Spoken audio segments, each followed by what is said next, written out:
Nigeria's ruling party, the All Progressives Congress, APC, recently endorsed Governor Siminalayi Fubara and Bola Ahmed Tinubu for second terms in office, signaling a major political realignment in Rivers State ahead of the 2027 general elections. The endorsement was announced on Monday during the commissioning of a newly completed housing estate for permanent secretaries in Port Harcourt, an event that blended governance with overt political messaging.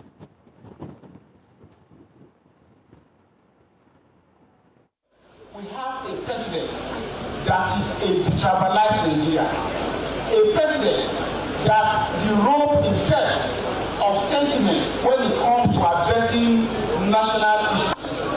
Even those who have not joined us in the APC, Mr. President maintained equity, fairness, and justice to all the subnationals. And what has happened in Nigeria today is that we have a president that wants Nigeria to develop. I was impressed for the fact that even today, Mr. Governor of Rivers State had to address a very important issue that will have a spectacular improvement on the revenue of the country, and that is the Ogoni question, addressing the need for oil exploration to resume back in the Ogoni land. It will help our country and also help that.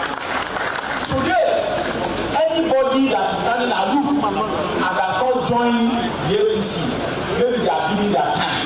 We are very sure that in the fullness of time, all the timber and caliber, all Iroko of political relevance in Nigeria will join my party, your party, the party of the governor of Rivers State, All Progressive Congress. That's all. I want to assure you that the party will create a level playing ground for everybody.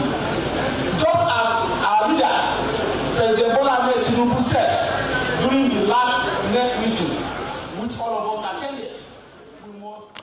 Well, joining us for this discussion is founder of TAF Africa, and also a political analyst and one who's very interested and has followed closely with the politics in Rivers State. Dr. Jake Epelle joins us. Thank you so much for being here this morning. Thank you for having me. All right. Just as we start this conversation, I think the very best question to ask as we kick off will be, what do you think the fate of the governor of Rivers State currently is? We just saw that footage where an endorsement has been given and he's been told to go ahead to run for a second term. However, his, the FCT minister, Nyesom Wike, has said that he wouldn't have his support. So what are we going to see here now? We're going to start a new round or a second part or part two of this altercation again? I think I'd like to start by saying that in the school of power, power dynamics, when power shifts, you have no other option than to align. FCT minister have no other option. There is a power dynamics, a movement, a shift that we are seeing, which is expected. I don't align myself with over endorsement, because it is the act of electing a leader into a position is not the job of politicians, is the job of the electorate. So what APC is trying to do in Rivers State is stating the obvious. It's very clear, and it has been very clear to them that if they don't do what they are doing, Bola Tinubu will lose Rivers State. So they are just aligning with the wishes and aspirations of the people. Whether that wish tilts to APC is what I don't know.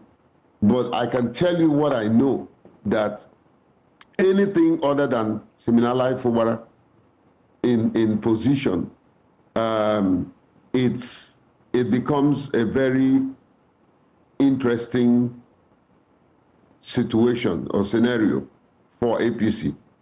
Fubara has the grassroots support of the people. with or without Wike.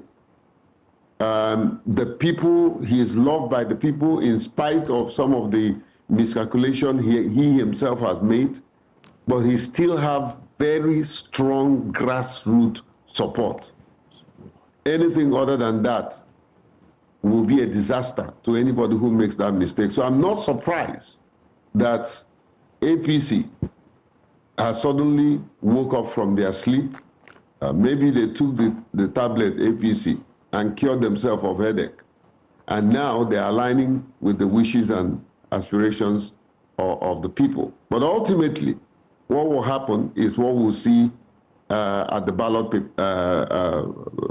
box, you know. Endorsing Siminalayi to run again is aligning with the aspirations of Rivers people. Rivers people love him, they want him, and there's nothing anybody can do about it. I think he's someone that one can describe as a leader whose time has come. Even though I keep emphasizing that despite the fact that he's my kinsman, I don't speak for him as a person as I speak for the office he occupies. So whether it's Siminalayi today or tomorrow, John or Wodo, whatever name that occupies that office will have my support, because he's the governor of Rivers State, not governor of himself, not governor in limbo, not governor in exile, but the governor that the people have wholeheartedly embraced to represent them. And that's exactly what is happening. So if they had done otherwise, I can guarantee you it will be a political suicide for APC. So whatever they are doing right now, hopefully it aligns with the overall wishes and will of the people. Rivers State will always support whoever works for them, you know, and give it to Fubara. He had done some very meaningful things, not paying lip service, not media chats, you know, not gathering people, not getting praise singers, but meaningful development. It was almost like every week is commissioning one thing or the other.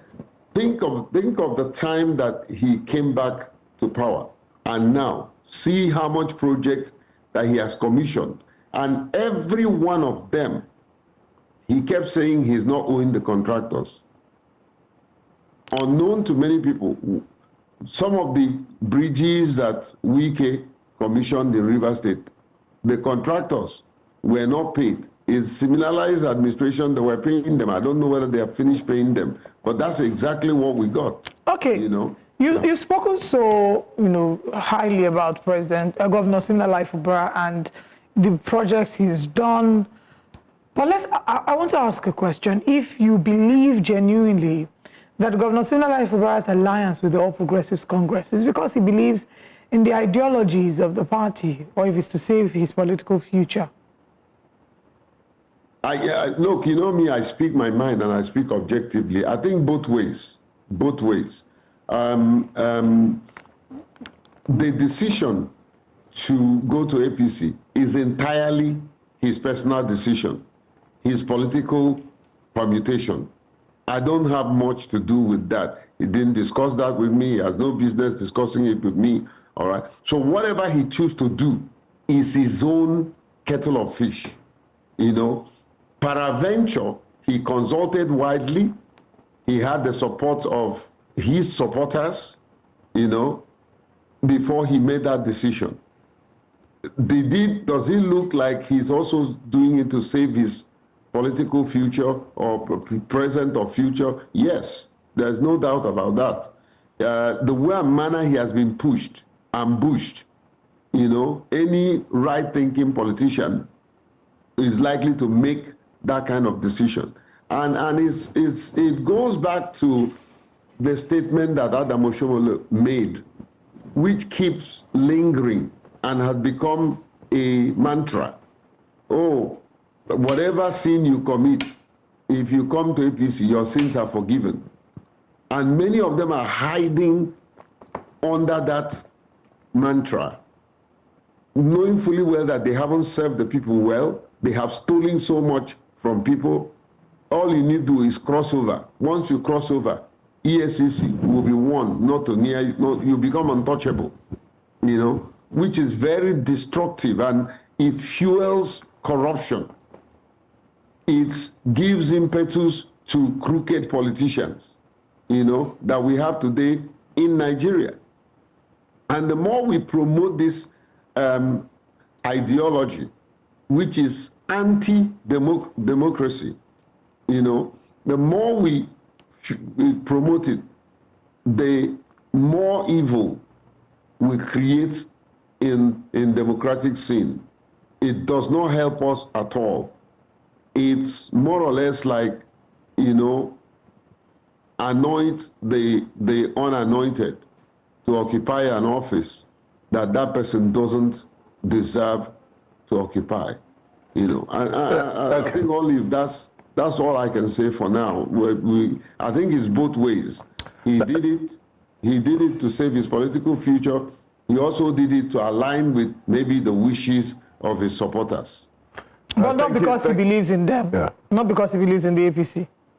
I won't subscribe to that because I'm not Siminalayi. I don't know whether he believes in APC or he doesn't believe in any APC. That's not my take. I don't know about that, but I think he has been told that he's not a he's not a politician. He doesn't know anything. But some of the strategic steps he has taken of late has shown that he's smarter than what they think. Okay. Now, Dr. Jake Epelle, fair enough, you're not in his head, you can't tell where he is, but from what you can see on the outside and as a follower of Rivers policies, you can tell that he's very pragmatic about his political choices. Now, that brings me to this question. Earlier in your submission, you did speak to the fact that, look, endorsements don't really guarantee anything. It's the people that count at the end of the day. Now, let's talk about the people of Rivers State. From your own vantage point, you feel, you know, they have a soft spot for Governor Fubara, and given this, it shouldn't have a problem returning to Government House in 2027. However, he comes with a lot of skeletons per se in his cupboard, because we don't know what sorts of agreements happened in those few months that he was suspended, what the deal is with the APC. Having said that, would he still be able to focus on governance, or what's the opposition state of play like, and what do ordinary Riverians feel about the governor?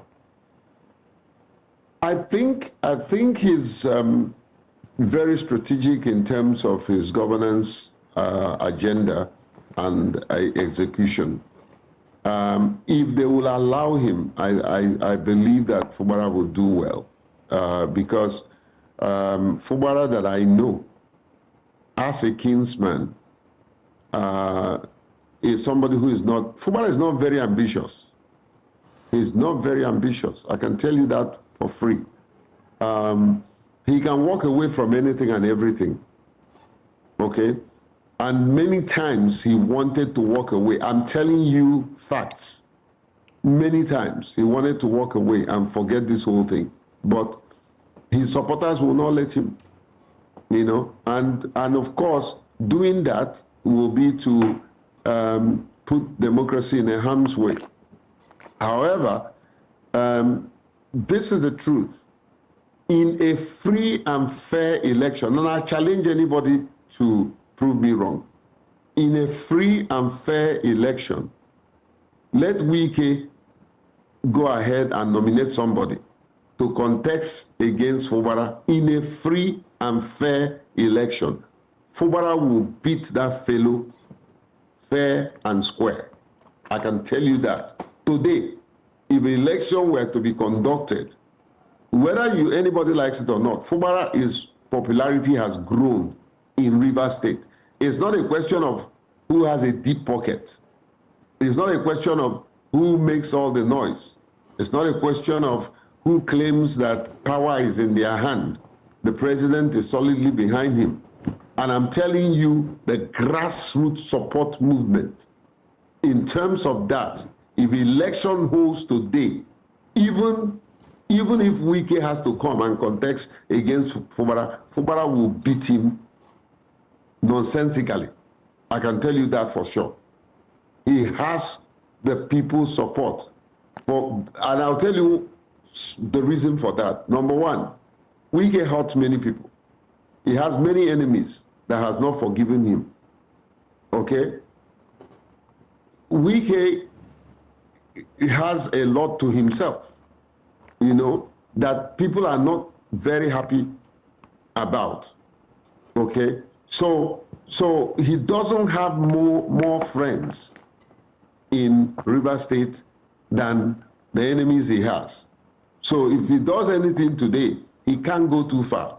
Forget about using federal might and all that, causing trouble, doing whatever they can do to create chaos. Take that away in a very quiet, peaceful scenario. Fubara will beat Wike any day, anytime. Anybody that Fubara endorses will beat anybody that Wike endorses any day, anytime.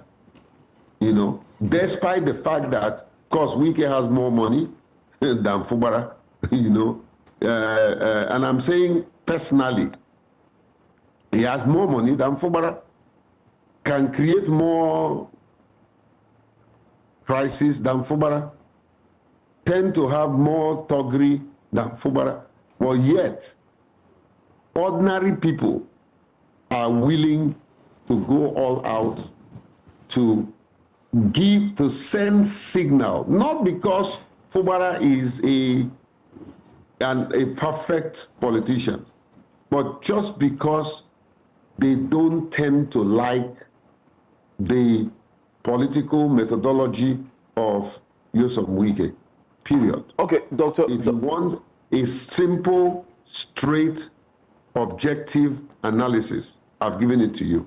All right, Dr. Epelle, your analysis, you've highlighted that there's a difference between the two. One is more buoyant financially, the other isn't. But I want us to look at the Rivers Assembly, the House of Assembly members, who have all moved to the APC.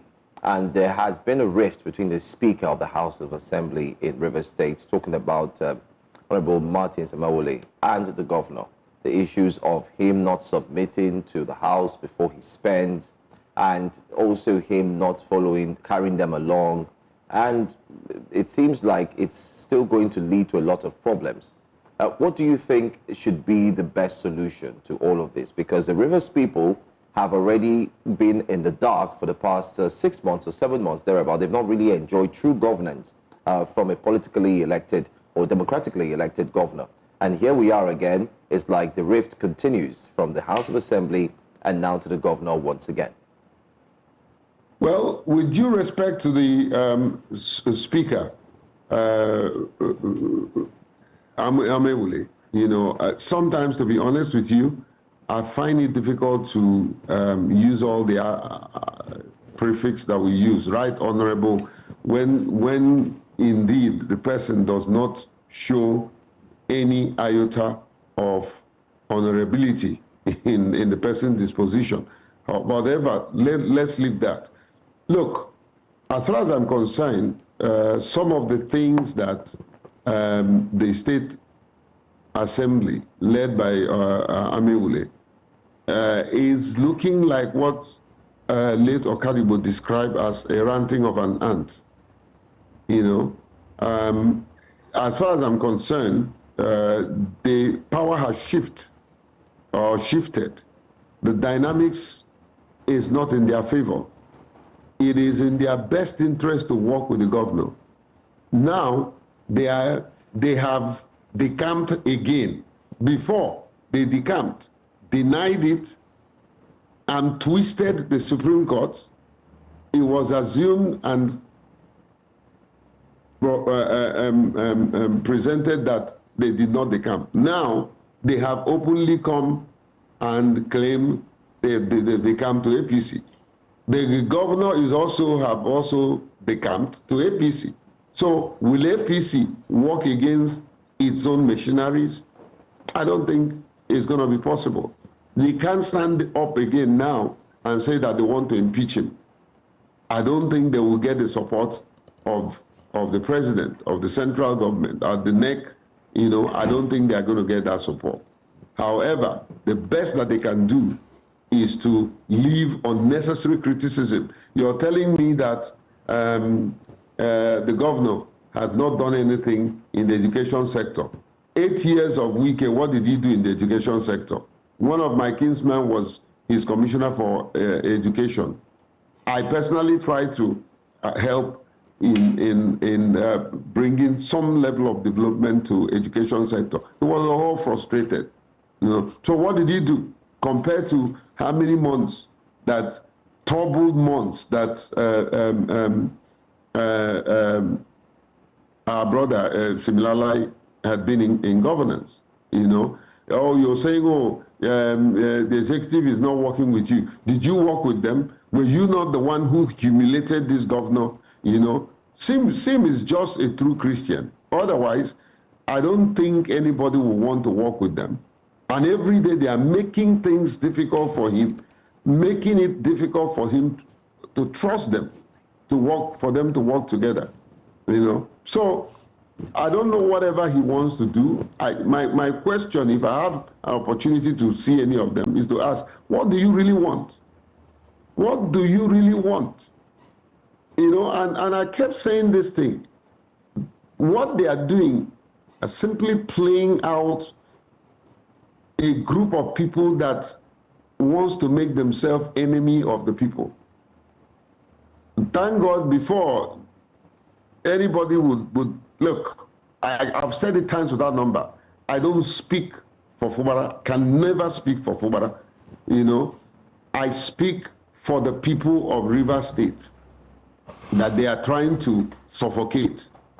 And as long as I'm alive, I'm not going to keep quiet.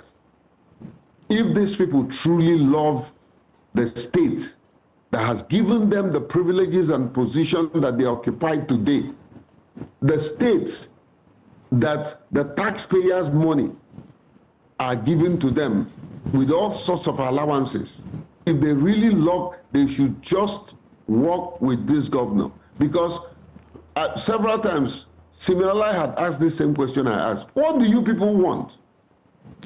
Anything he asks, ask for this allowance they are giving. Ask for a new premises they are giving. You're turning around and say you're not going to move from where you are, you will be there. That means you don't want to go to the new assembly that is being built for you. The question is, and for all you, my colleagues in the media, ask these people, what do you really want? Let Ahmed and his group come out and say, this is what Rivers Assembly, this is what we are asking the governor to do. There's no specificity. Everything today they talk about this, tomorrow they talk about this. They're not specific. What is it that the man is doing? Okay? So these are some of the challenges that Fubara will have to deal with. Unfortunately, Fubara too is not helping himself because he's not speaking out. He's not speaking out. He has all the apparatus to be able to communicate with the people and let people know what he's going through. You keep enduring, he's almost becoming stoic. Endure. At the end of the day, it doesn't take you anywhere. It doesn't take the people you're leading anywhere. So they're just acting as people who doesn't know what they want. All right. I want to say thank you so much, Dr. Jake, for joining us. And as we look forward to the stories that will unfold and recent happenings in Rivers State, we'll continue to, of course, keep our viewers abreast with the latest. Thanks for your time and thanks for sharing your thoughts as well. Thank you, guys. Thank you. Merry Christmas to all of you. We'll connect somehow. Thank you. Olive, You're looking like an olive tree this morning. It's a season. It's a season. Merry Christmas, sir. I know. Merry Christmas to you all Thank and you. your family. God bless you.